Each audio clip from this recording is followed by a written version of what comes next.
दे दा। जी सर।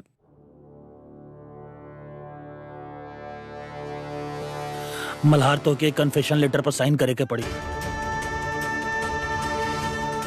अगर तू ई पेपर पर साइन कर दिला तो तोके केहू ना बचा पाई। कल शाम तक तोहर वर्दी तोहरा से छीन जाई और फिर तोहरा खिलाफ कार्रवाई भी शुरू हो जाई। हो सकेला तोहके बाकी के जिंदगी जेल के पीछे बितावे के पड़ जाए।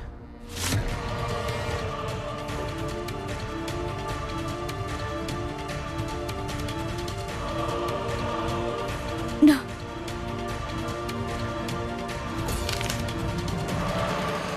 ना, हम आपके पेपर्स पे साइन ना करे देव ना। कल्याणी पेपर दा हमरा के। ना मल्हार जी, हम ना जानत तानी कि आप वो लड़की की काहे बचावे चाहता नहीं, लेकिन हम आपके आपन हाथ से आपकी जिंदगी बर्बाद ना करे दे।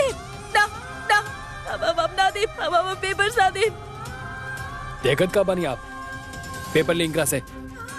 ना मैडम अरे मैडम, अरे मैडम, अरे अरे मैडम, वीर ना तो सर के गुस्सा आ जाए। आवेदा, अरे मैडम, अरे मैडम, अरे मैडम, गिर जाए आप। गिरे दा, अरे मैडम, अरे मैडम, समझते कि ये टेबल कमजोर बा, टूट जाई। टूटे दा। मैडम कागज अरे मैडम, मैडम पेपर मैडम ऐसे ऐसे मत करिए। अरे मैडम कहाँ गई आप? निकालिए एकरा। नीचे आई, उतरा, नीचे उतरा, नीचे आई, नीचे आई। दा पेपर वापस, दा पेपर हमरा के वापस दा, दा पेपर वापस। ना मल्हार जी प्लीज, प्लीज ओकरा ऊपर साइन मत करिए मल्हार जी। ये नहीं सर।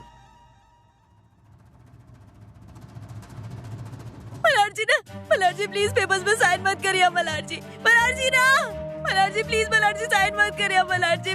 मल्हार जी आप निर्दोष बनी मल्हार जी, प्लीज से गाय कर रहा बनी आप।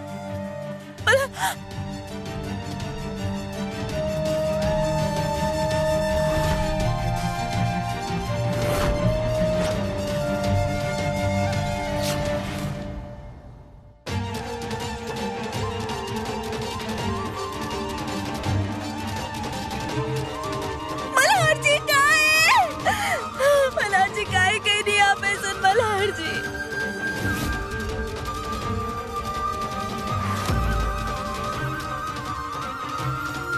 मल्हार जी ना, ना मल्हार जी मत करिए ऐसा मल्हार जी प्लीज।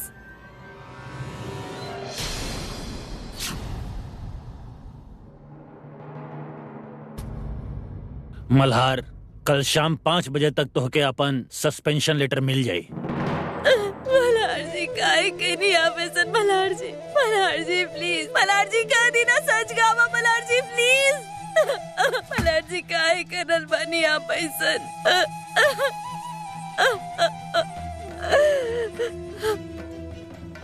काहे मल्हार जी, काहे आपके ओके सच ना बता रहल बानी, का छुपावे की कोशिश करल बानी आप। काहे कहीं नहीं आप ऐसा, काहे काहे।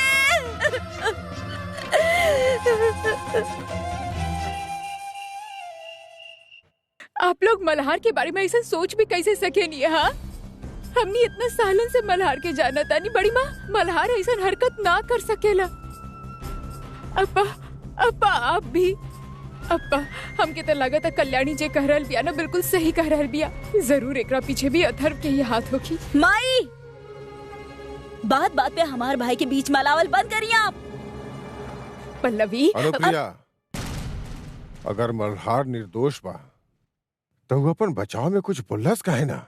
ओकर खामोशी तो ई साबित करत या कि वो कसूरवार बा। ना अब्बा, मल्हार के कोनो मजबूरी होगी। उ जरूर कुछ छुपाए की कोशिश कर रहल बा। अब बस भी करा। तू इतना भरोसा के साथ कैसे कह सकेलू कि मल्हार निर्दोष बाड़े? और एगो औरत होके वो लड़की पर शक कर रहल बाड़ू? तोहरा के तो शर्म आवे की चाहिए। चलो जौन भी हो रहा बा, हमनी खातिर तो अच्छे हो रहा बा। कहे कि अभी मल्हार की वो बचा नहीं के सकत। एक बारी मल्हार सलाह के भेज चल गई ना, तो बड़ी माँ हमनी के अपन घर के हिस्सा मिल जाई। और बड़ी माँ आपके आपके खोवल शान वापस मिल जाई।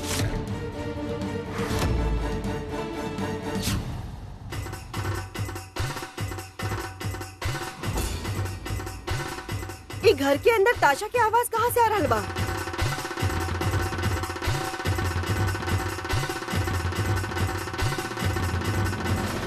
ये का तमाशा चल रहल बा हमार घर में?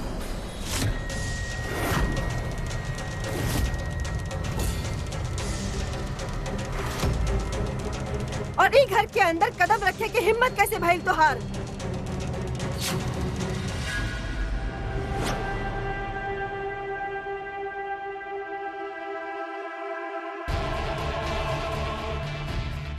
ये ली बड़की माई, ये गोली खाई ताकि आपके भूले की बीमारी ठीक हो जाए। आपके तो याद हो कि ना हम विवेक भाई खातिर साहूकार के पैसा देले रहनी, तो जाहिर सब बात बनत बा कि जब पैसा दे देनी त घर के वो हिस्सा के कागज हमरा पास आ गई।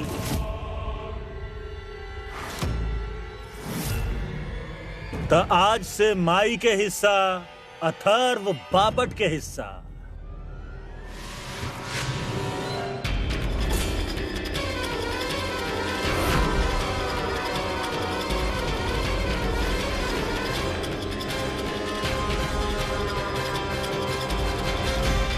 स्वागत ना कर बाप अपन नवासी और अथर्व के। कोनो बात ना, हम ही कर लेत बानी। बड़की माई, आज से घर में सिर्फ गणपति बप्पा के पूजा ना होगी, बल्कि हमार भी टीका करे के पड़ी। कहें कि अब से हम आप सबके भगवान आज से आप सबके अरे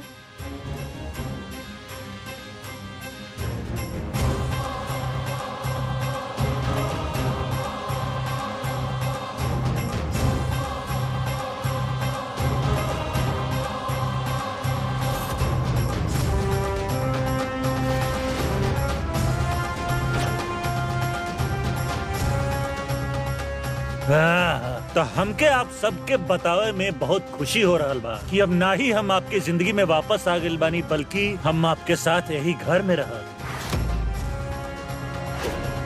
कहे कि मल्हार राणे के जेल में जाए के बाद एक घर के एगो मर्द के जरूरत रहल, और वो मर्द बा अथर्व बापा। गणपति बप्पा हमके शक्ति देवता की हम देशमुख परिवार के विनाश कर सके।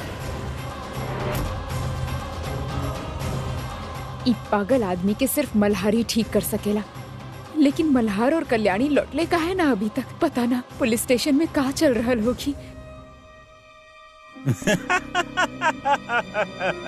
माँ कसम बड़की माई। कल्याणी माँ? हम तारा ही फोन करत रहनी। का भाई गुलाली सब का भाई? सब बतावता नहीं, पहले हमके बतावा कि पुलिस स्टेशन में का भइल। हाँ, मल्हार कहाँ बा? माँ, मल्हार जी ये कबूल कर ले लेगी स्नेहा के साथ। का? नाना, मल्हार झूठ बोल रहा बा। हाँ कल्याणी, मल्हार जरूर झूठ बोल रहा बा। ओकरा सालन से जाना तानी, मल्हार ऐसा कर ही ना सकेला।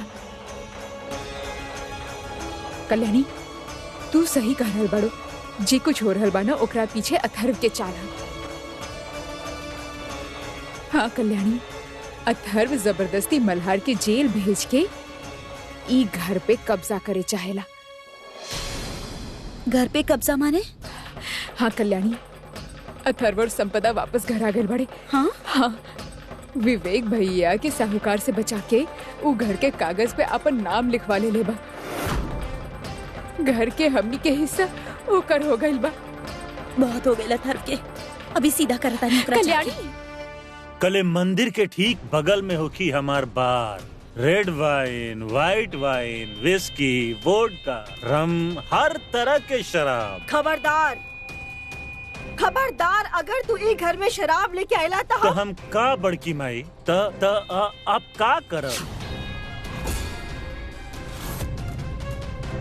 का करब आप बड़की माई? वरना न हम जाने खातिर सच में उतावला हो रहल बानी, त आप का करब?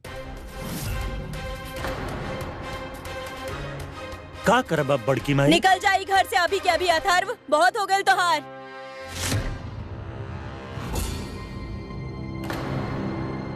कल्याणी, उहे घर उहे आंगन तोहके देख के पुराना मस्ती और मजाक याद ना आवेला?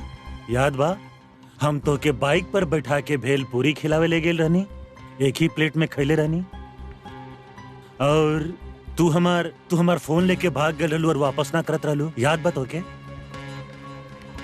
कल्याणी, तुझे ऐसे घूर घूर के देख रहल बड़ू का मर्डर करबू हमार? तू जब हमके ऐसे घूर के देखेलू ना तो हमके कुछ होखेला। संपू अगर हम तो उसे प्यार ना करत होती ना तो जौन हिसाब के खुन्नस एक कल्याणी के आंख हमके दे रहल बना, हमार दिल ला जाई तेकरा पर।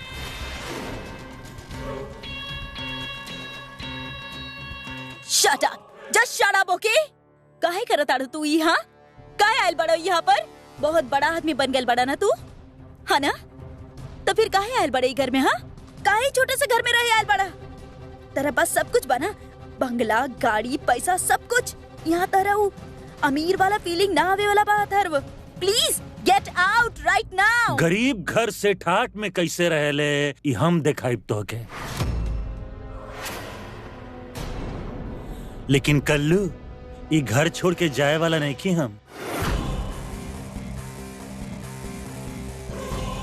अरे अइले भाई, अरे आपके ही बात चलत रहल। हम एक कल्लू के उहे बतावत रहनी कि कैसे आपके पहला पत्नी हमरा संगे भाग गई, और जौन तरह से आज कल्लू हमके घूर रहल बिया ना, अगर हम एके भगावे के चाहती तो ई भी हमरा संगे भाग जाई। भाग चल तू ना।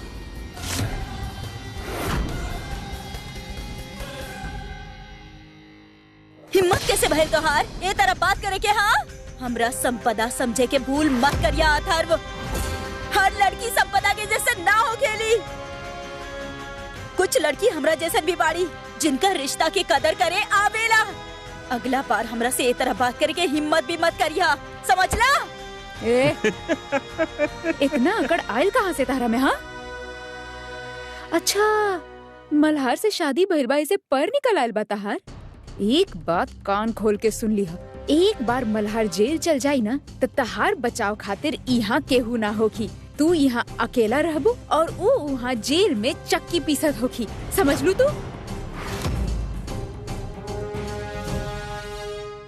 ना, ऐसन कुछ ना होई। मल्हार जी देखी नहीं अथर्व का कह रहल बा। वो कहता कि माँ के जे घर के हिस्सा रहे हुआ बेकार हो गया बा, और अभी इन दोनों यहाँ पे आके रही है। ऐसा ना हो सकेला ना मल्हार जी? अरे कल्याणी, काहे मल्हार भाई के तंग कर रहल बाड़ू? ऊर हल कागजात देख ला। मल्हार जी हम ना माने नहीं सब। ऐसा ना हो सकेला ना, प्लीज। अब अभी इन दोनों के घर से निकाल दी, प्लीज। इनका अभी घर से निकाल दी।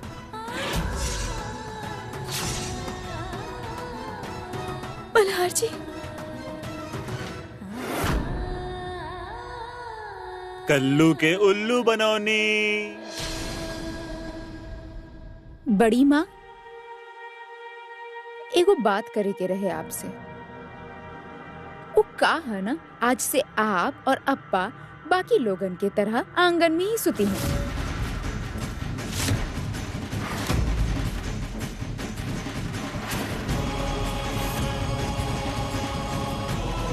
और हम और अथर्व घर के ई हिस्सा के एक लौते कमरा में अकेला सुता।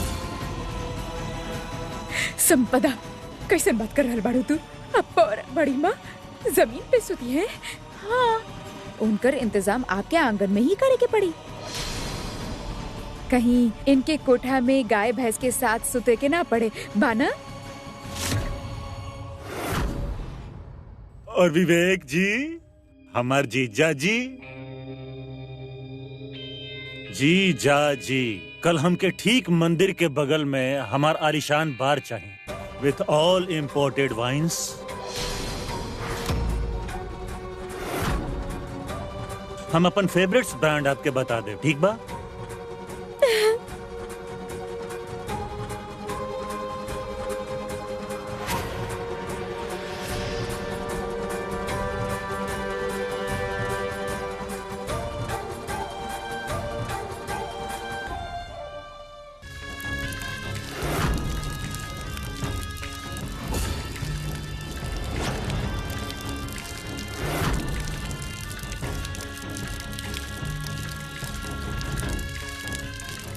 रुक जाई बड़ी माँ, रुक जाई बड़ी माँ, रुक जाई बड़ी माँ। का कर रहल बानी आप? ऐसे खुद के ऊपर ठंडा पानी डाल के आप अपना आप की सजा काहे दे रहल बानी बड़ी माँ? अब बीमार पड़ जाइए। जब आपन ही खून गंदा निकले तो सजा खुद के ही देवे के पड़ी ना। लेकिन हम हार ना मानब। जब तक हम आपन आँख से अथर्व और संपदा के विनाश होखत ना देखब, हम चैन के सांस ना लेब। बप्पा एकरा में हमार मदद जरूर करी है। बप्पा के बेइज्जत करे वाला के विनाश तो बप्पा खुद ही करी है। जाने लो अनुप्रिया, कल माघी गणेश उत्सव बा और यह दिन माँ पार्वती चंदन के गणेश जी के आकार दे के जीवन देले रहले। कहल जाला जे भी माघी गणेश उत्सव के व्रत करेला उनका सारा मनोकामना पूरा होखेला। यही खातिर हमारी व्रत अभी से शुरू होखेला।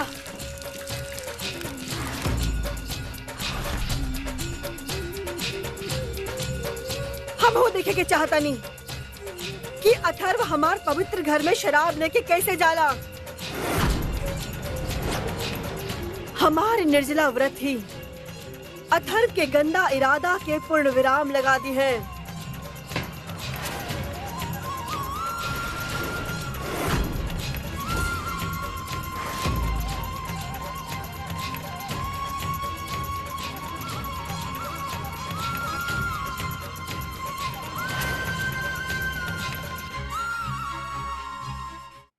आज उन पापा के लिए बड़न्ना ओकरा खातिर शायद कबो तू हमरा के माफ न कर पाईबा। कल हम सस्पेंड हो जाए और तारा अपन पापा के बदनामी के बोझ जिंदगी पर उठावे के पड़ी। हो सके ता अपन पापा के माफ कर दिया।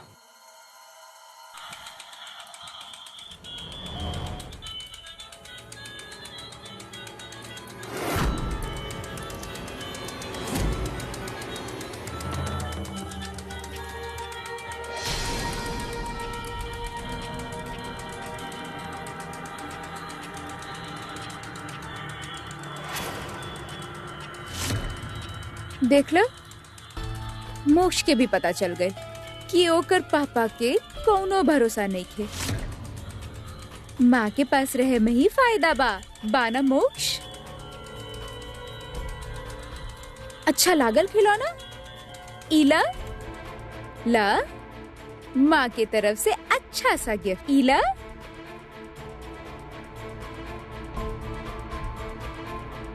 मल्हार, बस तहार जेल जाए के ही देर बा। ओकरा बाद इकरा से भी महंगा खिलौना हम अपन बच्चा खातिर लेके आई और फिर मोक्ष के हमसे प्यार करे से केहू अलग ना कर सकेला।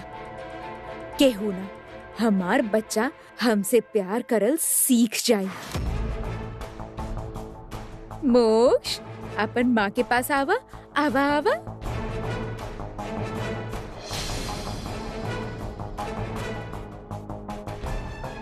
देखा मोक्ष, ऐसा न करल जाला। हम तहर माँ बानी ना, चलो आवा हमरे पास। मल्हार जी, मोक्ष कितना स्मार्ट हो गए बना। खिलौना ले लेलस, लेकिन पराया लोगन के पास जाए के नहीं खे ओकरा के। बिल्कुल हमरा पे गइल बा हमार बच्चा, है ना बच्चा? हाँ? हम भी देखा तानी, तू दो ना हमके हमार बच्चा से कब तक दूर रख पाईबा। एक बार मल्हार के जेल जायदा, उकरा बाद हम अपन बच्चा के तहरे पास ना रहे दे। मल्हार जी जेल ना जाइए।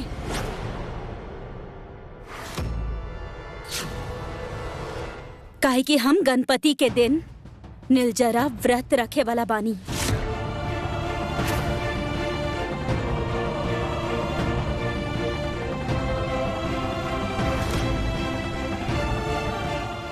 मल्हार जी जेल ना जाइए।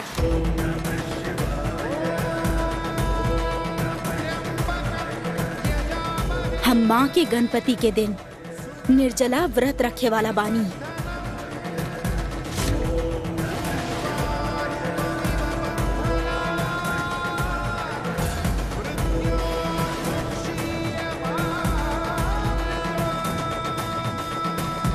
और हमरा के पूरा भरोसा बा कि कल शाम 5 बजे से पहले मल्हार जी पे लगल सारा इल्जाम मिट जाई हैं।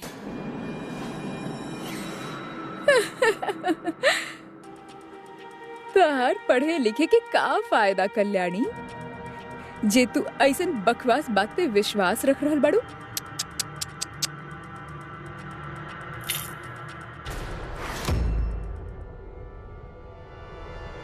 मोक्ष के भी तोहार बात अच्छा ना लागल। तू चाहे जितना भी कोशिश कर ला कल्याणी, लेकिन मल्हार के जेल जाए से केहू ना रोक सकेला, केहू ना।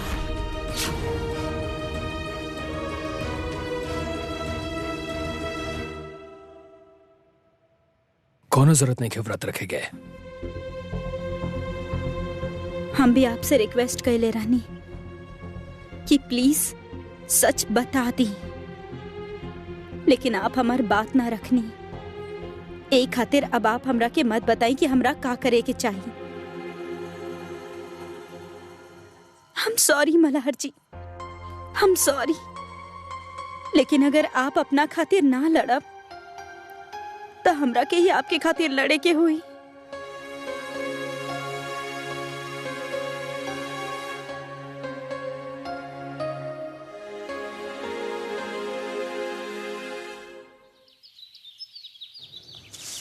माँ कसम, हमका पीनी है, हमका पीनी है।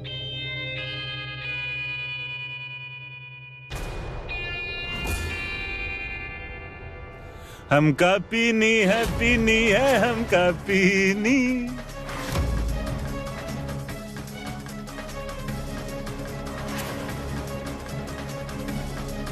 अब बड़ी माँ हमारी बात सुनी। बड़ी माँ, अगर हम मीना लगोती तो हमारे घर से बाहर निकाल देते।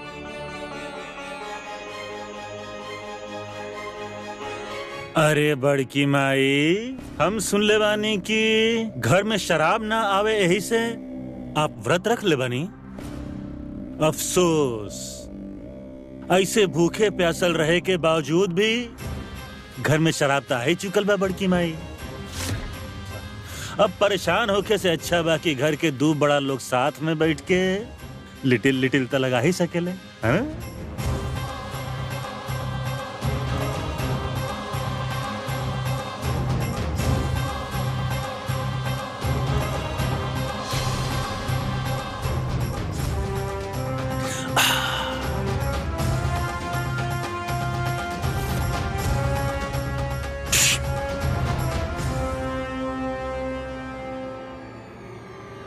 माँ कसम, ये हमार शराब में ब्लैक कॉफी क्या मिलोलस?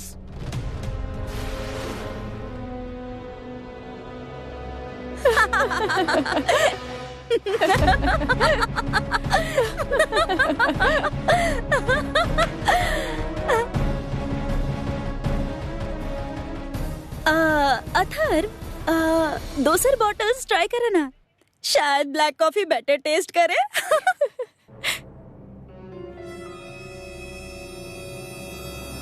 अरे रुकी, हमरा के दे दी, हम रख देता नहीं अंदर। Thank you.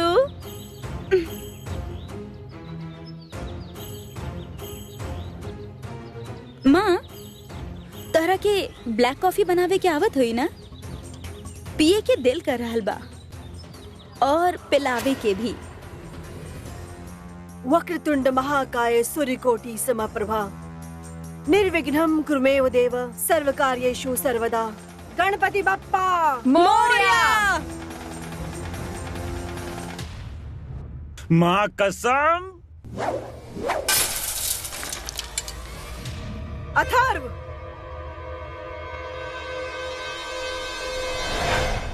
एक बात याद रखिया, भगवान बुरा लोगन के भले ही बहुत देत होखे, लेकिन उनकर साथ कबो ना देवेले। गणपति बप्पा केकर साइड बाड़े ही आज हमनी सब देख ले बानी। माँ के गणपति के दिन बड़ी माँ व्रत रख ले बाड़ी।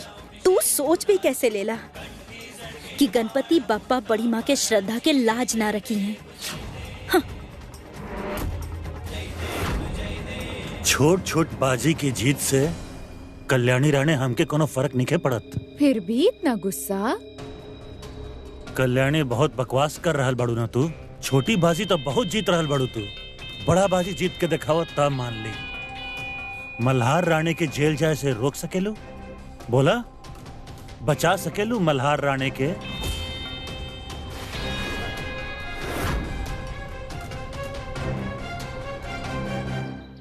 ई माघी गणपति के व्रत होखेला ना, ई बहुत मुश्किल होखेला। निर्जला व्रत होखेला ई, और फिर गलती से कुछ खराब हो गए ना तो फिर पता ना कौन सा आपत्ति आ जाए।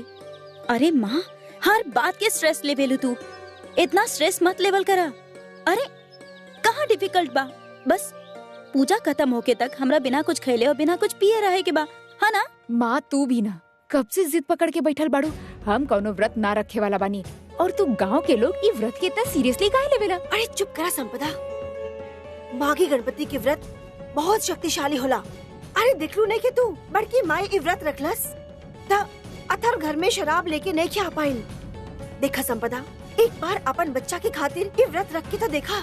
हमरा के पूरा भरोसा बा कि तोहरा के मोक्ष वापस मिल जाई है। मल्हार के जेल जाए के बाद वैसे भी मोक्ष हमरे पास ही आवे वाला बा। देखा, अगर कल्याणी ई व्रत के पूरा कर लेलस ना तो हो सकेला कि मल्हार जेल ही ना जाई है और ओकरा पर लागल इल्जाम भी मिट जाई है।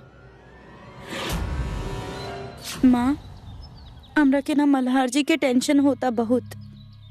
उनका बचावे की कोनो आइडिया सूझते नहीं के हमरा के।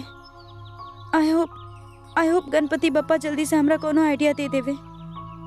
माँ, बड़ी माँ व्रत रख ली, ऐसे बप्पा हमरा के ब्लैक कॉफी वाला आइडिया दे ले, और घर में शराब भी नहीं खे। काहे कि बड़ी माँ व्रत रख ले रहनी, तो हम भी व्रत रखब। गणपति बप्पा हमरा के भी कोनो आइडिया दे देना जल्दी से कि मल्हार जी के कैसे बचावल जाए। लेकिन अभी 5 बजे में ना सिर्फ 6 घंटा बचल बा। आप जल्दी से हमरा कोनो आइडिया दे देना, ना तो मल्हार जी के जेल जाए के पड़ी, और हम उनका के जेल जाते ना देख सके नहीं।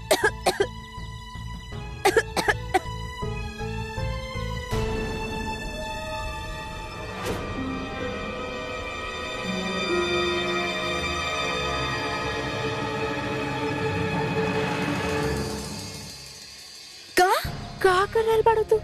निर्जला व्रत बनता, हर पानी ना पी सकेलू तू। सॉरी, हम सच में भूल गए रहनी। देखा कल्याणी, हम यही से कहत रहनी कि तरह से ही ना हो पाई। का तू हमरा के चैलेंज करता रू माँ? का समझ के रख ले बारू हमरा के? व्रत तो हम पूरा करके ही रहब। बप्पा सुन ली, हाँ तारा खातिर व्रत रखता नहीं। अब देखा, जल्दी से ना हमरा के कोनो आइडिया दे दा। माँ, तारा का लागता कल्याणी के व्रत काम कर पाई? हाँ, माघी गणपति के व्रत रखे वालन लोगन के हम कब्बो निराश होवत ना देखनी। अगर कल्याणी ई व्रत के पूरा कर लेलस ना तो कुछ भी करके मल्हार के जेल जाए से रोक ली है। एकर मतलब बा कि कल्याणी के ई व्रत करे से रोके के ही होखी। जब कल्याणी के पास ओकर प्यारी सी माँ बड़ी तो ओकर व्रत कैसे खराब हुई बताओ? ठीक बा। अच्छा, आप ध्यान से सुनिए, हम जे भी कह रहल बानी। हाँ? पहले ना तिल के उपटन अपन पूरा शरीर पे लगाए के बा, और फिर थोड़ा देर के बाद तिल के ही पानी से तहरा स्नान करे के बा, ठीक बा? और फिर अपन हाथ से बनावल गए मिट्टी के गणपति बप्पा के मंदिर ले जाके वहाँ उनकर पूजा करे के बा। हाँ, पहले जाके नहावे के बा, फिर उपटन के अपन बॉडी पे लगावे के बा। कल्याणी, ध्यान काम आता हार। नहाए के बाद केहू उपटन लगावे ला का? हमार बात पे ध्यान देनी। मोबाइल पे का कर रहल बाड़ू तू? अरे माँ, तू गलत समझताड़ू हमरा के। ऊ तोहर बात रिकॉर्ड करे के चक्कर में हम तोहर बात ना सुन पैनी। माँ, हम ना अपन मोबाइल में तोहर सारा बात रिकॉर्ड कर ले बानी, तब हमरा कोनो कंफ्यूजन होई ही ना, काहे कि अब हम तोहर बात सुन सकेनी ना। ठीक बा। अच्छा, वो तिल के उपटन जो देले रहनी हम तहरा के उ कमरा में रखल बा ना, तो जाब लगा ला। ठीक बा।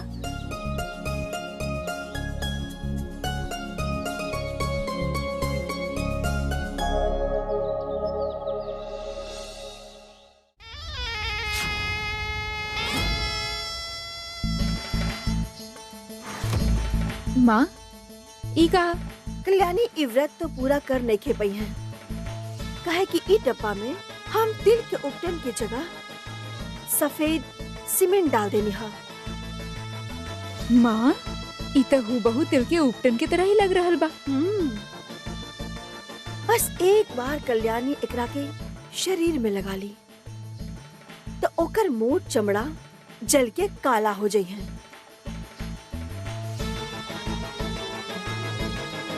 व्रत रखे के तो दूर, जलल चमड़ा ठीक हो जाए में हफ्ता लग जाई है।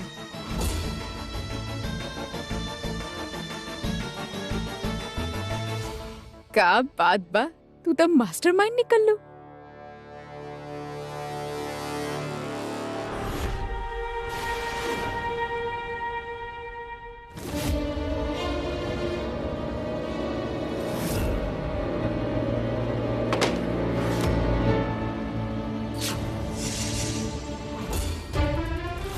सबसे पहले तिल के पेस्ट लगावे के बाद पूरा बॉडी में, और फिर तिल के पानी से नहा लेवे के बाद।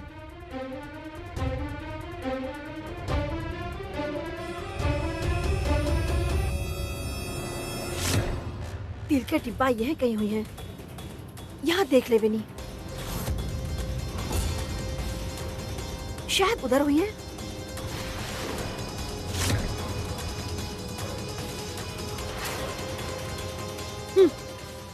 मिल गए।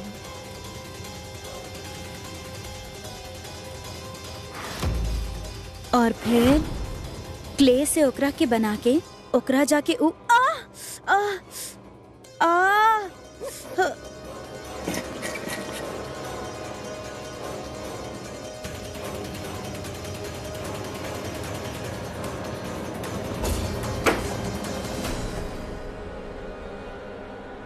हे भगवान, माफ करा माफ करा। घाई के काम शैतान के काम होला। दिखात ना रहे हम चल रहल बानी, साइड में ना रह सकत रहला। लग गइल।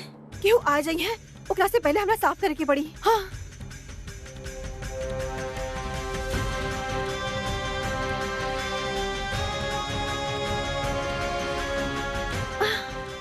का कर देनी हम। स्टूपिड कहीं के।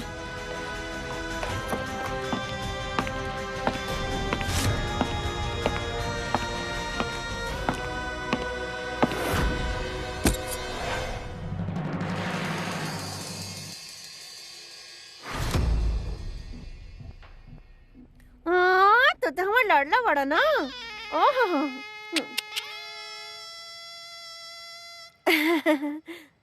बहुत भूख लागल रहे।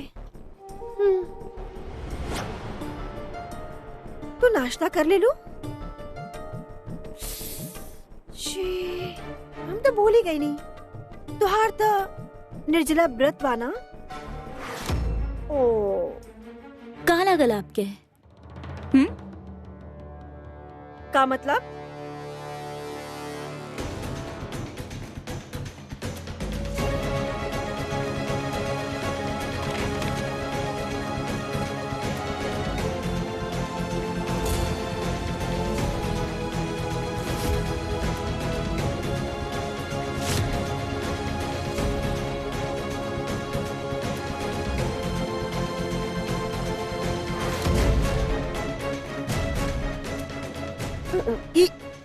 ई का कर रहल बाड़ू तू? ए डिब्बा काहे दिखा रहल बाड़ू तू हमरा के? हमार व्रत खराब करे चाहत रहनी ना आप? हम जानता नहीं, सब जानता नहीं। हम ही जाने नहीं कि आप मल्हार जी के घर में रहे नहीं, लेकिन फिर भी सपोर्ट संपदा के करे नहीं। लेकिन इतना समझ ली बुआ, हम ही व्रत पूरा करब, और बप्पा की कृपा से मल्हार जी के जेल जाए से रोकब भी, और हमार व्रत में कौनो कमी ना रही। तबे ता ए तिल के पेस्ट बनैनी हम।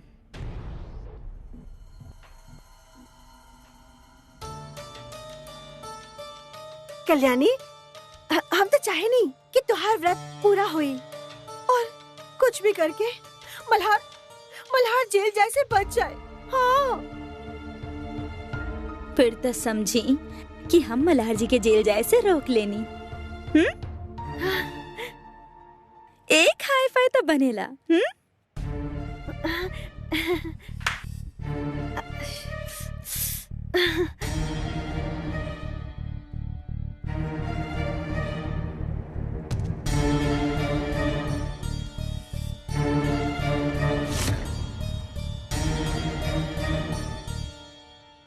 माँ पहले कहाँ लगावे के कहले रली? हाँ, पैर पे।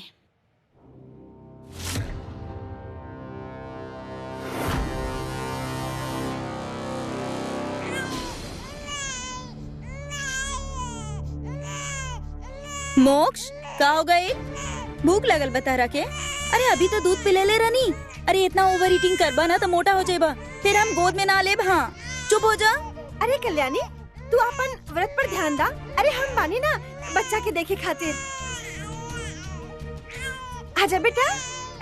काहे रो रहल बड़ा तू? आजा। ना ना ना ना ना रोवेला बच्चा।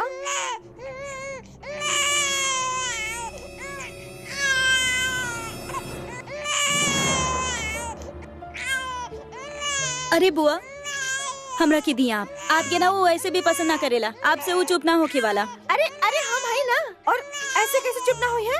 हाँ, हम एगो बच्चा का बड़ा कहले बानी। तू जा उपटन लगावा। हाँ, उपटन बाद में लगावल जा सकेला बुआ। पिल्लू रो रहल बा, ओकरा हम ना देख सकेनी ऐसे। बस दी हमरा के दी। अरे हम चुप करावे ली ना। दो ना। अले ले का हो गइल? काहे रोता हमार बेबी? हाँ, तरह के पता बा आज हमनी का लगावे वाला बानी? ई देखा का लगावे वाला बानी हमने। हाँ का भाई? सोचा ये हमार बॉडी में लागी। हाँ, पिल्लू के खेले के बाइक रहे ना, पिल्लू के भी लगा दी, थोड़ा सा लगा दी। देखा देखा राणे फैमिली। आपका नौटंकी बाई कर। राणे फैमिली बाहर आजा, I am missing you guys. काहे बुलाले बड़ा हमनी के? ई 1 लाख के फोन में सेल्फी लेवे के मजा ही कुछ और बा। काहे बुलाले बड़ा हमनी के? हैं? दिख नहीं के रहल सेल्फी ले रहल बानी। Don't disturb. हाँ,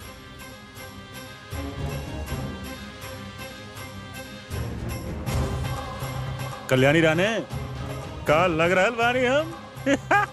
सुपर क्यूट, झकास। सोच रहल बानी पैसा लगा के हम एगो फिल्म बना लेत बानी।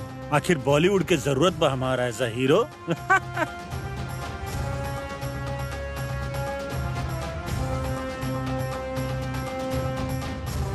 अरे बता रहल बानी ना काहे बोलौनी? संपदा, तू हमसे बहुत प्यार करेलू ना, लेकिन ये खबर सुने के बाद तू हमार दीवानी हो जाइबू। अथर्व।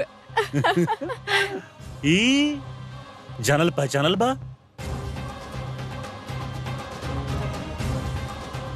ई बा कोर्ट के नोटिस, और में लिखल बा कि मिस्टर मल्हार राणे के जेल जाए के बाद उनकर बच्चा के पूरा कस्टडी ओकर असली माँ संपदा के पास चल जाए। फुल अथॉरिटी।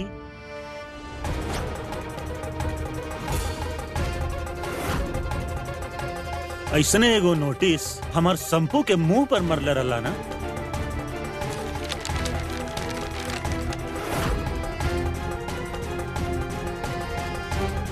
अथर्व, सच? अथर्व।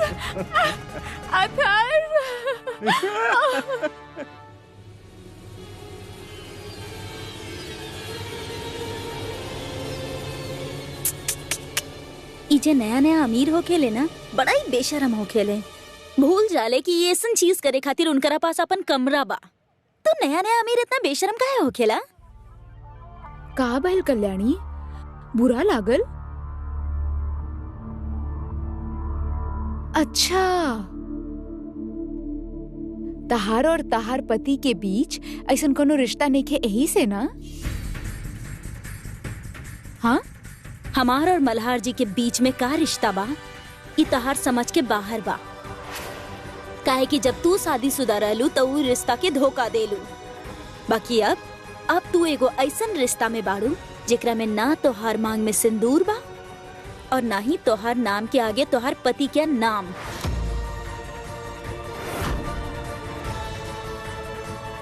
इता अपना आप में ही एगो धोखा भइल। उफ़ो, कितना जल रहल बाड़ू तू।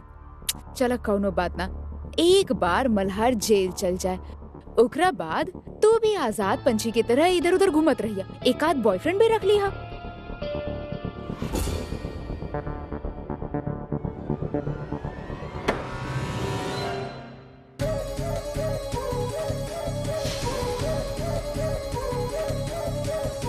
का कहला तू?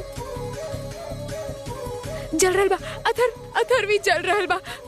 संपदा हमार कपड़ा बस देख के हैं। अथर, अरे संपदा इतना का ड्रामा कर रहल बाड़ू?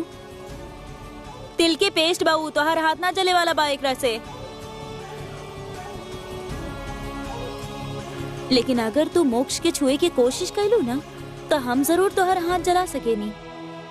अथर्व देख का रहल बड़ा। चला हमरे साथ, चला पानी डाला पहले। अथर्व, पागल लड़की। पिल्लू, वैसे तू जे कहला वो ठीक बा, काहे कि हमरा पता बा तू संपदा से नफरत करेला, बाकी तू हमार मेहनत वेस्ट कर देला। अभी सारा पेस्ट हमरा के वापस से बनावे के पड़ी ना, गंदा बच्चा।